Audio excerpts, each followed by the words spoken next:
Welcome back to the HGC Open Division here on the HeroesHype channel. We are currently we're getting ready for our third best of three series here in the lower bracket. Is going to be Divination versus Firm Handshake. This is the Open Division playoffs. We are currently looking at tournament life between these two teams. Who's going to be knocked out and who's going to be staying? I am Bahamut, and join with me for this best of three series, as he has been all night, Dunkstik. How are you doing?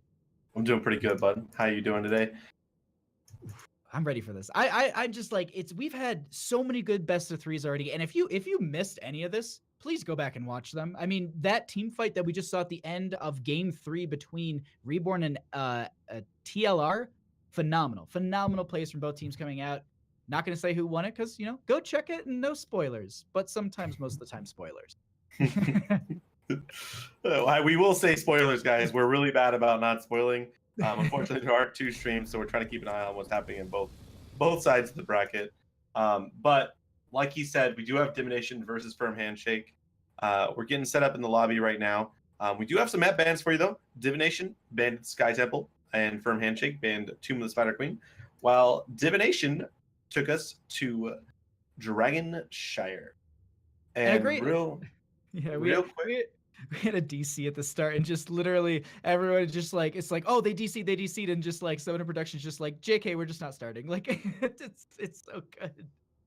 But this is I mean, we haven't seen Divination yet tonight. We've gotten to cast on this channel one match of Firm Handshake. We got to see the game, spoilers, where well, if you're here, you should maybe know, Scythe Esports knocked Firm Handshake into the lower bracket in that first match, and that was also a great best of 3.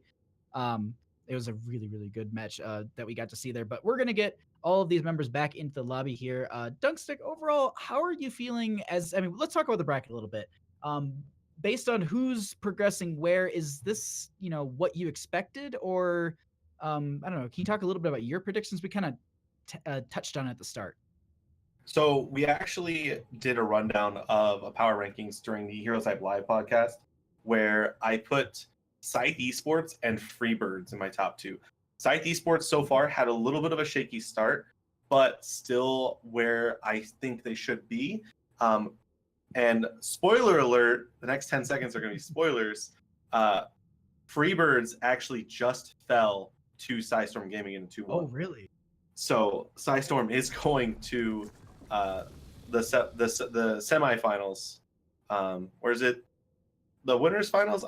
I think it's the winners finals, yes. It's the winners finals, yeah, because then they still have to fight against the winner of the lower bracket. Yes. I do believe, yeah. I think so. But either way, we're going to be getting into this matchup here. We do have on the right-hand side, we actually have the Maya being banned out by Firm Handshake, and Divination taking out that global aspect, Dahaka, and I think this is one of those maps that you definitely can see Dahaka a lot on because of the mobility he offers, as well as the team fight potential. That flank is kind of terrifying. Yeah, definitely. And we really haven't seen any Maev all night. A lot of bans coming out. Diablo as well. I think the 2 most popular bans we've seen all night, definitely Maev and Diablo. Understandable though on this map. Dragon Shire is definitely a really great map for Maev. Her cage ultimate, her arena ultimate, that sets down the little minions, very powerful in the chokehold points that are the shrine control. And we are going to see the aerial ban. So actually banning out the top laners from the side of Divination. They don't want to see those solos. And then Deckard being first picked. I will say this, throughout our night of casting, if Deckard isn't first banned, or in that top in the top 4 bans, we often see them come through in a first slot. I think that's been consistent throughout this evening, but that's going to be a Phoenix and a Murden being picked up, and we can talk about aggression, and that is right there. That's warp in as well as dwarf toss in, and then also warp out and dwarf toss out. You've got nice mobility, engage, disengage coming out from the members of Divination. What do you think they grab for these next 2 on the side of Firm Handshake? Well, I don't have to talk about it because they picked Johanna and Raynor. The tires are so short. Trying to make it rain on the side of Firm Handshake. Really standard pickup though. Raynor is a very safe hero in the back line. Phoenix kind of the same thing. And then Johanna, Murden, definitely that stable front line that both teams want. I'm actually really surprised we see the Deckard kind of go through. this is definitely one of Grizz's better heroes. We actually had him on the podcast, and he talked a little bit how he picked it up, and it just kind of felt really strong, and he just did really well with it. So, looking forward to seeing him resume his role in that. We do see a Junkrat ban, though. Kind of an odd ban, not something we've really seen that much of. Maybe it's kind of telling of what we're going to see from the side of Divination. Maybe, I was going to say Sergeant Hammer, but it's noped by Firm Handshake. Not going to let that go through. The other thing, too, is Junkrat does offer a really great poke in that mid lane, as well as displacement with the concussion mine, and kind of just the traps that are set in between the rotations can be just a big nuisance. So overall, I do like it being banned out here on Dragon Shire, but I think you might have hit on it perfectly. You might have saw right through their ploy and taking out that hammer. They might have were seeing that hammer coming out, but they go ahead and grab some Hanzo, poke, and vision. Very, very powerful, but a hero that honestly doesn't get a lot of play lately. I feel like kind of fell a little bit away. At least I've been seeing a lot more Stukov, Alex Straza, Deckard Cain priority, even a lot of Rhaegar, but I like this Malfurion being picked up here. Going to have some roots, maybe be able to get some lockdown and some blow up onto a hero. But these next two picks, though, from Handshake. Yeah, definitely a hero we saw drop off when they removed the Ice Block ability. Yes. We do see Blaze, the fire element is superior to the tree element, so definitely taking a page out of Sylvanas' playbook. But I absolutely love the Zeratul pick. I think you slid it right in there, and I was like, that's good. That's really good. Last pick, though, coming out from the members of Divination. They're still going to need a solo laner, and it's going to be the Leoric. And I messed up in the last game, and I started talking about Blaze and Leoric, and I guess I can talk about it here. I think it's really strong. I personally think that Leoric beats out Blaze, and Blaze's self-sustain has been considered one of the most annoying things. I mean, beyond Yrel. And so the question is, how do you deal with it? Bunker as well. I think Leoric's a great answer to that. The other thing, too, we saw in the last game, Entomb is super powerful. Buried Alive at 20 is deathly. And I don't know. We'll see if Divination can bury Alive Firm Handshake. Yeah, and the Buried Alive is actually really cool because at level 20, when it silences, if you cap the Blaze, which is something you normally wouldn't do because then he just bunkers, but at level 20, if you do it, he's silenced and he can't bunker. It goes from being like a to like a wow, it's amazing ultimate. So gotta look out for those level 20s if this match goes that long, but it does look like both teams are trying to scale up. So well, let's go ahead and find out here as we get into game number 1 between these two teams. On the left-hand side, we are going to be having Divination with Noah being on the Hanzo, Big going to be on the Phoenix, Liam going to be on the Leoric, Wolf going to be on that Malfurion, and Mysticles going to be on the Muradin. Yes, and on the red side, we do have Firm Handshake, Vader playing Blaze, Jinx on Zeratul, Grizz rocking out on that sick mount on Deckard Cain, Raynor being played by D-Steves, and Lex Uther playing the Johanna. Let's go ahead. Let's get into this game 1 in this best of 3 series between these two teams. Who will be knocked out of the HGC Open Division playoffs and who will be continuing on through the lower bracket? Let's find out as the teams are kind of spreading out here. Leoric actually sitting in this top bush in the kind of Bermuda Triangle area, as it's called, looking to maybe catch someone in the rotation, but overall, looks like we're just going to have mid lane cleared out and the rotations will begin for the members of Firm Handshake. And Liam actually going to get some cheeky poke damage here on the Vader. Going to go ahead and make him take a bunch of damage before he gets into this lane. And you talked about it. The Skeleton King actually beats out the Fire Bat, so really good looking out. And he's actually just straight up bullying him. Doesn't even care. Going to just go ahead and drain Ho. We do see the 4-man rotation, though, from the side of Firm Handshake. Make sure they clear these waves as fast as possible. Even utilizing the Zeratul Cleave summon as well.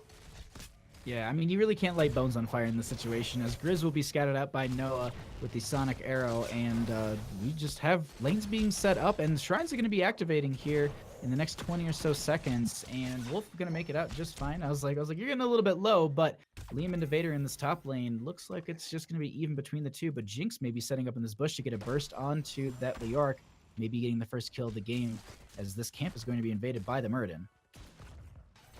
Yeah, and teams playing it kind of slow right now, just letting each other kind of feel each other out. Threes are reached at the same time. Just waiting on them to build up, really. Like I said, these are both scaling compositions. Neither team really has that like early game, oh, I'm jumping on you. Noah, though, actually going to take a ton of damage from the Zeratul, not going to port back in. Steve, though, punishing him with that shotgun to the face. Excellent first pick of kill. Murden, go ahead and try and contest here, though. But this is Kane support healing right now. The healing potions do so much work. Coupled with Steve's own natural regen, it's just absolutely insane. It is the knockback and dodges the Stormbolt. One thing I also want to note here is they also went for veteran marksman at level 1, so getting that damage over time adding up and being in these situations where you're going to be constantly auto-attacking and also having Grizz with those potions keeping you alive, you really don't have to worry too much. And so Raynor is a really, really great pick for this bottom lane just to sustain and just do, well, sustained damage. And meanwhile on top, they're going to be holding this over fine because, well, Vader and Liam both have great, self-heals. I think Liam might win this out over time as this game progresses here, but bottom lane going to be held over by Murden at this point. Leoric looking to keep pop. We'll see if Phoenix is able to capture that mid lane. So you talked about it already, but the second talent on Raynor, he actually took the one at level 4. Not a very common pickup, as teams tend to favor the armor he can get on his heal at level 4. But against such a poke-centric comp that is Hanzo and Phoenix, the extra health actually helps him survive more than the controllable armor buff. So I like the pickup by him. Lex Luthor here, trying to make sure that Big doesn't just get some free channel. The Unstoppable comes out. They need to go ahead and get this bottom one, but Murden not letting them, and Leoric not giving up top. This is going to be the first Dragonite, 3 minutes in, going in the favor of Divination. They will start to siege this into mid, and Lex Luthor was trying to, you noted it, trying to poke out onto this and deny the Dragonite. They weren't able to channel this quick enough, but we actually have D-Steve's getting caught out in a potentially bad spot as Grizz is going to try and heal them up. They go ahead and get the root out. They continue to get these healing potions out, and oh my god, D-Steve's gets out with just under 100 health, getting healed up by that Decker Cane just fine. And meanwhile, they leave the Leoric in mid. Blaze is still pushing into top lane, getting some free push here. 7-7 in levels, but Dragonite starting to assail this bottom lane. If they can open this up and take out the well potentially, that is huge for the members of Divination. Yeah, and Leoric able to double soak both mid and top very well. Jinxed actually fairly low, needs to be very careful. Vernon looking at a possible engage should they get a wave down here. Still 10 more seconds on the Dragon though. They're just going to go ahead and back off. Murden gonna get a little slowed by the Blaze. Liam though, just clearing behind the enemy. Gonna go ahead and walk away. Yeah, Dragonite ends at this point. Vader getting chased by a couple members here. They might be getting caught out. The body blocks start to come out from Liam. They got the chase. They just need the damage as Wolf is maybe looking for a root. Not gonna be happening. They're starting to get around them, and that is going to be the Blaze falling. They go ahead and get a pick, and that is 1 for 1 in kills at this point as Lex Luthor might be the next target. The interrupt from D-Steve's, interrupting the phase shift from the Phoenix. Excellent positioning, and then the combo from Grizz. Trading 1 for 1 though. Slight advantage though, still in the favor of Divination, but they are on D-Steve's. He's getting it healed out of himself.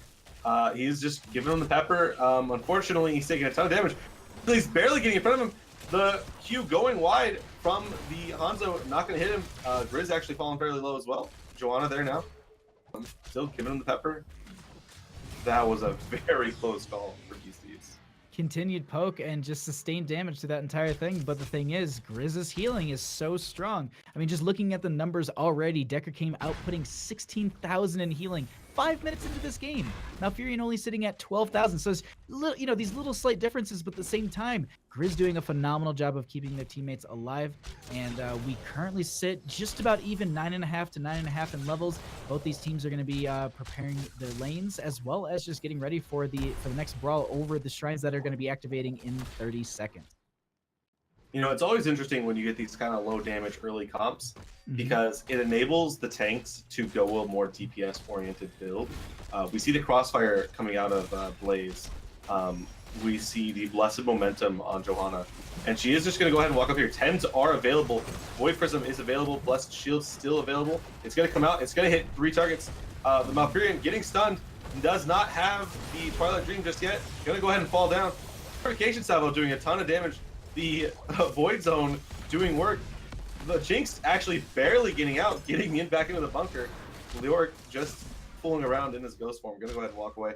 It's a 1 for none, but no real advantage gained for either team. I will say that top lane has gotten some great pressure. They picked up a camp in their favor on the side of Firm Handshake. That'll be great for them to just, it opens up top a little bit more, allows them to maybe, there's no gate. So there's, the retreat path is a little bit more skewed. And we actually see Lex Luthor taking a ton of damage in middle. Mystically's body blocking him. They're going to pick him up. That's a Johanna for nothing.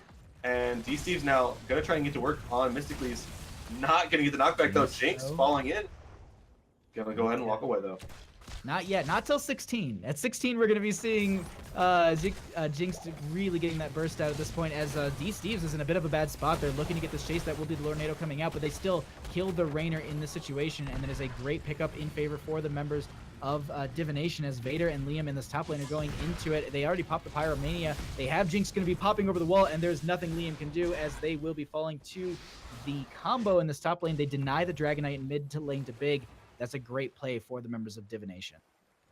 Yeah, and now they can just clear out this top lane real quick. 11s are for both teams. About a quarter of a level advantage, though, for Divination. Just controlling the bot lane right now. Wanting to poke up a little bit. Need to see what each other team wants to do to get ahead. I kind of favor the side of Divination in the late game. We talked about Buried Alive and how impactful it is. We just saw it last game. It's going to be very detrimental when you're dealing with like a Zeratul and a Blaze or a Johanna, who all want to use their abilities to save themselves. We do see Blaze actually getting caught out. The bunker dropped. He's going to go ahead and fall. The healing coming out a little bit, but that's a quick kill for Divination. Yeah, Divination actually being the ones to secure the kill that time, is saying it backwards. But we have the camp in bottom lane going to be picked up. They'll have that pressuring in their favor on the side of Firm Handshake. Mystically's going to be rotating down with friends, and it looks like Divination wants to take this point back and potentially get the second Dragon Knight of the game. Not sure if that's going to be happening just yet, as Liam going to be stepping forward. The Entomb is available, looking for a target, but not grouping enough people up, as they also get the Wraith Walk right out of there. Going to go ahead and capture this point, but actually going to have Johanna stepping up. Also using the Iron Skin a little early there, though, Dunkstik. Yeah, and the root's going to come out. There's the Purification Salvo. He's no longer slow, so he's not going to take any improved damage, but it's still a ton of health taken away. We're going to see Leoric kind of try and zone out the Blaze and the Zeratul. Not going to be able to cast. The Fire Zone does a lot of damage. He is just going to keep walking up on a big. The Fire Zone, once again, doing work to interrupt the Leoric, giving Jinx just enough time in the top lane to interrupt the channel. Yeah, that was a great play by Vader there, just to make sure that they deny the cap onto that. The rotations will now come back into the bottom lane. They want to try and get some value into this, make sure they just continue to pressure these lanes, and also don't lose out on experience. They currently have about a half a level lead on the members of Firm Handshake, and Divination doesn't want to give that over, making really, really smart rotations in this situation. Leoric now holding over that top lane, though, so they will have the potential for the channel, as Jinx is just going to be sitting in this bush, maybe looking for the burst on the big if they go for that point. Mystically's, though, staying on the bottom. And I think they're going to be able to convert this, Dunkstik. Yeah, unfortunately not able to control both points, though. Vader being pushed back. Hanzo and Phoenix doing a ton of damage. Mystically's just sitting here, waiting for his chance. Actually going to get this channel off. I'm not quite sure why Firm Handshake's just running away from this. It is still 13-13. They're going to go ahead and give that channel. Biggs actually getting stunned. The phase shift not coming out. Great interrupt into a great pick. Not fast enough on his E button to get away. What a great blow up, and also that blessed shield to deny the warp out. That's huge. That was such a great dive onto one player. The thing is, though, they still have the availability to capture this Dragon Knight in mid, and they're trying to make a case for it as Johanna is stalling it out, but top lane will be claimed back over. Lex Luthor in a bit of a bad spot. The Hanzo arrow will be dropping at this time, and Lex Luthor's so low, going to get away with just 200 health. The Sense Arrow so close! I could have finished her off. Oh my god, they're able to stay alive. They actually have the potential for the Dragon Hit themselves for the first time on the side of Firm Handshake, but they're not able to capitalize on it just yet. Yeah, unfortunately, no one fallen at that time for the side. Either side, unfortunately, not able to get an advantage, but it is still half level advantage for the side of Divination.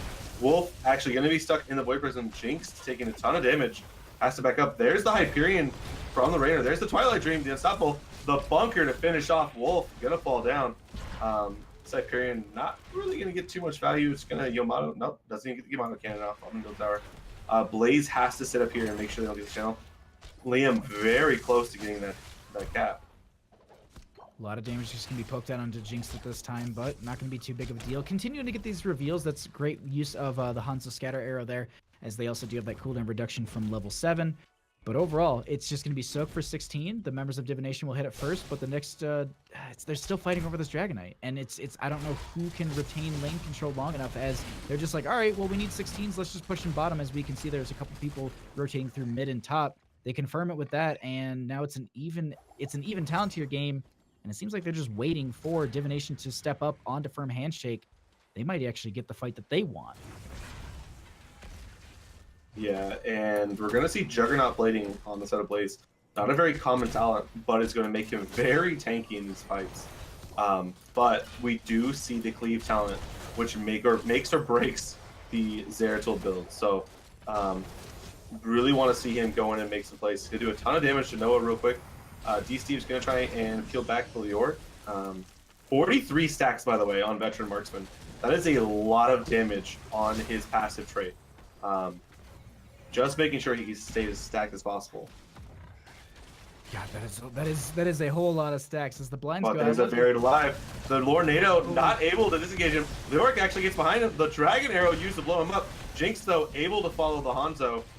Wolf unable to save his life. He's going to go ahead and fall. Purification Salvo, though, comes out in the lane. Lex Luthor taking a ton of damage. Vader, once again, has that Spell Shield talent at level 16. Jinx just trying to get away. He needs to go ahead and blink away. Does manage to make it happen. But this is a blue cap for the side of Divination. They have 4 up, 4 to 4. No Rainer from the side of Firm Handshake. That's their ranged poke. Big is just going to go ahead and step forward. He's going to get stunned. He's going to go ahead and walk away. The Dragon is capped. Barely. Grizz almost hitting him with the Radric Cube to interrupt it. This is a blue Dragonite.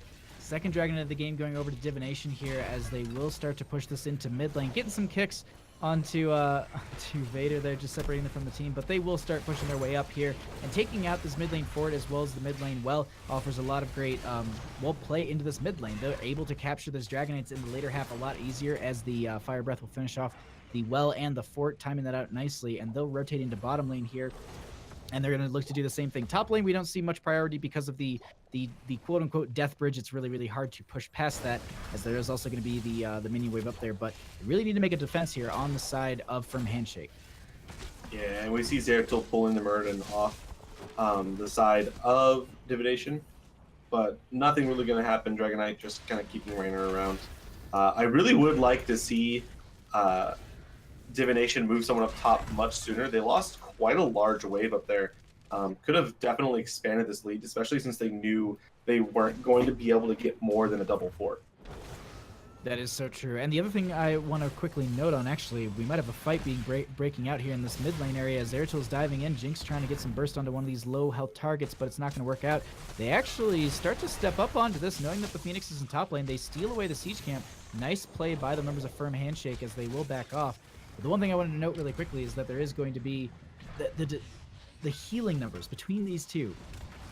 Now, Fearon's sitting at 31,000 and the Decker's sitting at 46,000. Just huge differences between these two, as Grizz is outputting so much. But bottom lane, we have Grizz in a really bad spot, as they actually go ahead and get the Hanzo Arrow as well as the Entomb. And that will be the Lornado, not really hitting anyone. The old man will be taking a nap for a little bit here. Yeah, and that's an unfortunate situation for Grizz with that Lornado. In the Entomb, because of the tight walls, unless he perfectly hits someone with it, it'll actually keep them trapped inside the Entomb with him, instead of removing him and putting him in the Void Zone like he wanted it to.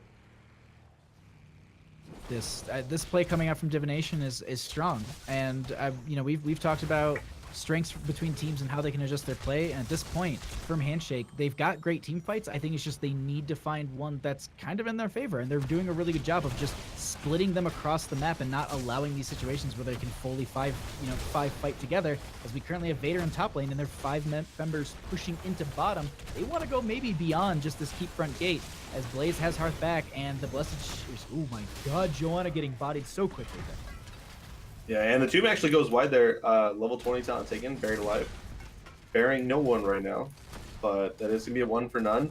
But they are going to go ahead and back off. Top lane actually pushing in with a massive wave. That Bruiser camp doing work up there for him, but Big is on his way to go ahead and soak that up.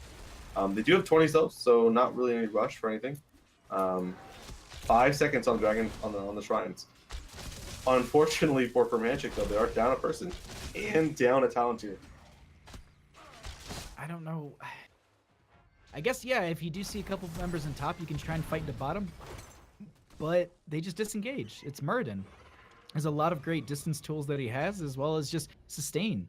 And they actually leave this over. They're going to try and 5-member rotate into the top, or at least 4-member rotate as their Joanna is currently dead, and they just need to kind of side soak for 20s. There is the potential for the cap onto this. They're looking for the, yeah, I guess no. That's the third Dragonite going over for free for Divination, Dunkstik. And this is 17 minutes in. They're looking at that bottom keep. It has no wall available to it. They already cleared that out, and they have a minion wave coming with it as well. So they just want to push up with it. They know this is a guaranteed keep. It still is only 17 minutes. Level 20, not quite level 20, level 20. They want to kind of pick a fight and maybe get a kill with this Dragonite presence. That's going to be the Hyperion drop right now. DC is being knocked far away, still staying within inside the side of the team, but that is a keep going down.